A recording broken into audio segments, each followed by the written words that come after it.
여러분 안녕하십니까? 사흘간의 어린이날 연휴가 시작됐습니다. 하지만 봄비치고는 너무 많은 비가, 봄바람치고는 너무 강한 바람이 불었습니다.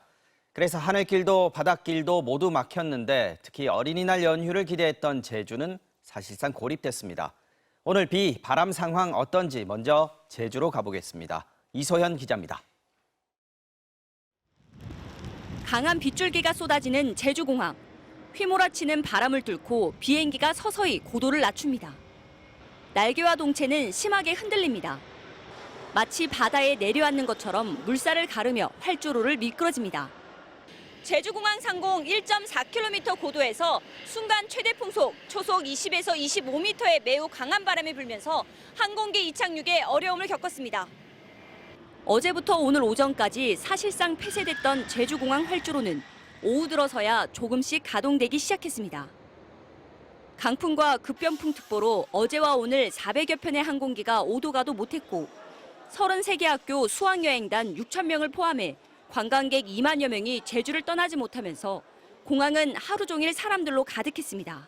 그나마 티오가 남편께 하나가 나서 먼저 가고 일이 있어서 그다음에 아들하고 저는 그 다음날 오후 5시께 되고 기록적인 폭우도 쏟아졌습니다. 어제 서귀포에 내린 비는 5월 1일 강수량으로는 역대 최고를 기록했고 한라산 삼각봉에 어제 오늘 내린 비를 모두 더하면 1000mm, 무려 1m가 넘었습니다. 또 시속 120km의 태풍급 강풍도 불었습니다. 한라산 어승생학에 설치된 CCTV 화면이 쉴 새 없이 흔들렸고 하늘이 뚫린 듯 쏟아지는 물줄기는 화면을 위아래로 휘저으며 날아다닙니다. 해안 지역에도 크고 작은 피해가 잇따랐습니다. 강풍에 고층 건물 외벽 타일이 떨어져 차량이 파손됐고 도로가 3시간 가까이 통제되기도 했습니다. 쿵 소리가 났어요. 천둥 소리인가 했었어요. 바람 완전히 심할 때, 강풍 불 때여가지고. 많은 비가 쏟아지면서 일부 지하실과 공사장이 잠기는 등 20여 건의 피해가 접수됐습니다. 내일 오전까지 한라산에는 200mm 이상, 제주, 서귀포에는 최고 150mm의 비가 더 내릴 것으로 예보됐습니다. MBC 뉴스 이소연입니다. 비 오는 어린이날, 하지만 비가 와도 어린이날입니다. 더구나 4년 만에 마스크를 벗고 맞는 첫 어린이날, 그냥 넘어갈 수는 없습니다. 밖에서 못 놀면 실내로 가야죠. 야외 못지않게 의미 있고 즐거운 시간을 보냈다고 하네요. 재은효 기자가 어린이들을 만나고 왔습니다. 형형색색의 퍼레이드 행렬 주위로 어린이들이 옹기종기 모여 앉았습니다. 화려한 드레스를 입은 아이들도 오늘 행진의 주인공입니다. 하루 종일 내린 비를 피해 실내 놀이시설에는 인파가 몰렸습니다. 인기 놀이기구의 긴 줄은 기본. 70분이에요. 발대 시간 70분.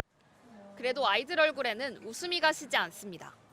오늘 밖에 비도 많이 오고 좀 실내에서 활동하기에는 좀 힘들 것 같아서 롯데월드에 놀러 왔어요. 신데렐라 공주처럼 하고 싶었어요. 아이들이 즐거워하는 모습에 부모도 함께 신이 납니다. 소리가 어때요? 뭔가 좀 짜릿해요. 아이들하고 뭐 재밌게 하는 거 표정을 보니까 저도 재밌고 좋고, 예. 너희도 좋지? 기대했던 야외 나들이를 못한 아쉬움을 달래고 실내에서 스케이트를 배워보기도 합니다. 한강이나 어디 야외에 나가서 뭐 가족들과 함께 식사하고 하려고 했었는데 스케이트 배워보자 해가지고 함께 나왔습니다. 실내 쇼핑몰에도 사람들이 몰렸습니다. 가족 단위 차량들이 한꺼번에 몰리면서 주차장 행렬이 1km 넘게 이어졌습니다. 평소보다 한 3, 4배 더 걸린 것 같고요. 한 4, 50분 진입하는데 그 정도 걸린 것 같아요. 소풍을 가지 못한 아쉬움을 뒤로하고 아이들은 이렇게 직접 어린이날 선물을 고르며 즐거운 시간을 보냈습니다. 어린이날인데 비가 오기도 하고 그리고 또 놀아서 기분이 좋기도 하고. 전국에서 야외 행사가 줄줄이 취소되거나 연기되면서 어린이들은 실내 행사로 대신 발길을 돌렸습니다. 비눗방울도 보고 우주복도 처음 입어봐서 신기하고 재밌었어요. 18년 만에 전국적으로 비가 내린 어린이날. 비록 밖에서 마음껏 뛰놀진 못했지만 코로나19 이후 4년 만에 마스크를 벗은 어린이들의 얼굴에는 환한 웃음꽃이 피어났습니다. MBC 뉴스 재은유입니다. 어린이날을 맞아서 어린이 보호구역, 스쿨존의 안전을 짚어보는 연속보도 오늘도 어제에 이어서 전해드리겠습니다. 지난 2019년 고 김민식 군의 사고를 계기로 스쿨존 사고를 엄격하게 처벌하는 민식이법이 만들어졌고 시행이 된 지 3년이 지났습니다. 하지만 여전히 스쿨존에서 벌어지는 사고는 끊이지 않고 있죠. 처벌은 더 엄격해졌을까? 저희 MBC 법조팀이 최근 1년치 스쿨존 교통사고 판결 93건을 전수 분석했는데 역시 민식이법이 무색할 정도였습니다. 93건 중에 단 한 건만 실형, 나머지는 모두 집행유예나 벌금형에 그쳤습니다. 음주운전을 해도, 뺑소니를 쳐도, 심지어 어린 생명이 희생돼도 운전자는 대부분 선처를 받았습니다. 먼저 김상훈 기자가 전해드리겠습니다. 서울 강남구의 한 초등학교 앞 담벼락. 9살 이동원 군을 추모하는 메모들이 빼곡합니다. 작년 11월 집으로 가던 3학년 이동원 군은 음주운전 차량에 치여 그 자리에서 숨졌습니다. 그대로 도주했다 붙잡힌 운전자는 이제 1심 선고를 앞두고 있습니다. 저희는 아이와 함께 어떻게 보면 죽었다고 볼 수도 있을 것 같아요. 너무나 깊은 고통 속에 살고 있습니다. 스쿨존에서 어린이를 다치게 한 운전자에게 법원은 어떤 판결을 내렸을까? MBC는 법원의 판결문 열람 시스템을 통해 최근 1년치 판결문 93건을 전수 분석했습니다. 93건 모두 유죄. 그런데 실형은 단 한 건뿐이었습니다. 교통법규 위반으로 8번이나 처벌받고도 또 신호를 어겨 5살 어린이를 다치게 한 운전자 1명에게만 징역 8개월이 선고된 겁니다. 절반 넘는 51건은 집행유예, 37건은 벌금형, 3건은 잘못이 크지 않다며 처벌을 미루는 선고유예였습니다. 법원은 스쿨존 사고를 왜 선처했을까?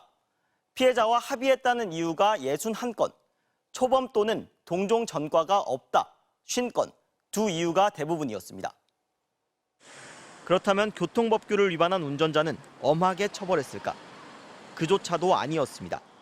혈중 알코올 농도 0.2%가 넘는 만취 운전으로 6살 어린이를 치고 도주까지 한 운전자. 음주운전 전과가 3번이나 있었지만 이미 10년이나 지난 일이라며 집행유예로 선처했습니다. 어린이를 치고 차에서 내리지 않은 운전자 7명도 모두 집행유예를 선고받았습니다. 최근 1년치 판결에 사망사고는 없었습니다. 3년으로 범위를 넓혀 민식이법 시행 뒤 사망사고 판결문 5건을 더 살펴봤습니다. 아이가 숨진 사고에서도 실형은 단 1건, 4건은 집행유예로 사실상 처벌받지 않았습니다. MBC 뉴스 김상훈입니다. 뜯어보면 양은 얼마 안 되는데 포장만 터무니없이 크다는 불만. 과자 사 먹으면서 한 번쯤 가져봤을 겁니다. 내용물이 부서지지 않게 하려는 거란 제조업체의 해명에도 불구하고 소비자에게 배신감을 주고 환경에도 해롭다는 비판이 이어지면서 정부가 규제도 하고 있는데요. MBC 기후환경팀이 확인해 보니 판매량 1위인 과자를 포함해 여전히 많은 과자가 과대 포장을 하고 있는 것으로 나타났습니다. 류현준 기자가 취재했습니다. 방과후 초등학교 앞 슈퍼마켓. 과자 진열대 앞에 선 아이들의 달콤한 고민이 시작됩니다. 김치 먹어요. 우리는 왜 못해? 직접 고른 과자를 들고 모인 아이들. 과자를 뜯자 순식간에 쓰레기가 쌓입니다. 과자마다 빠지지 않는 비닐 포장지는 대부분 재활용이 안 됩니다. 포장만 크고 양이 적은 과자는 실망스럽기도 하고 과자는 적잖아요. 이거는 별로 못 먹잖아요. 무엇보다 지구가 아플까 걱정된다고 말합니다. 비닐만 많이 쓰지 버리면 환경이 오염돼요. 내가 과자를 먹으면 환경을 오염시키는 셈. 아이들은 과대 포장을 줄여달라고 제과업체에 편지를 보내기도 했습니다. 그래, 가족 나오시면 좋잖아요. 근데 비닐로 또 싸져 있어요. 소비자를 속이는 행위인데다 과도한 플라스틱 사용으로 비판받아온 과자류 과대 포장. 지금도 여전할까? 시중에서 판매되는 과자를 제가 몇 개 사왔는데요. 포장지를 전부 뜯어서 안에 우리가 먹을 수 있는 내용물이 얼마나 들었는지 비교해 보겠습니다. 비닐에 개별 포장된 과자를 뜯어 포장재 위에 올려보니 과자보다 포장이 훨씬 많습니다. 플라스틱 틀은 종이로 바꾸거나 안 써도 되는데도 여전히 많이 쓰입니다. 과대 포장 제한 규정에 따르면 전체 제품에서 포장 공간이 차지하는 비율이 일반 제품은 20%, 질소 포장 제품은 35%를 넘으면 과태료 대상입니다. 규정을 지켰는지 검사해봤습니다. 검사는 비비탄을 채우거나 수조에 넣어 측정한 포장지 부피와 과자 부피를 비교하는 방식입니다. 검사 결과 한 유명 제과업체 과자가 포장재 한치를 2배 가까이 초과한 것으로 확인됐습니다. 과자류 판매량 1위로 가장 많이 팔리는 대표 상품 중 하나입니다. 업체 이유를 물어보니 과대 포장인지 몰랐다며 즉시 개선하겠다는 입장을 MBC에 알려왔습니다. 이 밖에 한 중소업체의 과자는 포장지 절반도 채우지 않았습니다. 소비자의 신고로 매년 100여 건씩 적발되는데도 과대 포장은 달라지지 않은 겁니다. 소비자는 포장지까지 제품 전체를 살 수밖에 없는 만큼 결국 기업이 플라스틱 사용을 줄여야 한다는 지적입니다. 플라스틱을 대체할 수 있는 종이 대체 제품들도 많이 개발되어 있는 상황인데 가격이 비싸다는 등의 이유로 적극적으로 활용을 하고 있지 않거든요. 몇 년 전 과자 봉지로 만든 뗏목을 타고 한강을 건너는 대학생들의 퍼포먼스가 나오기도 했는데 환경오염을 일으키는 과대 포장 문제는 아직도 그저 과자 한 봉지 문제에 머물러 있습니다. MBC 뉴스 류현준입니다.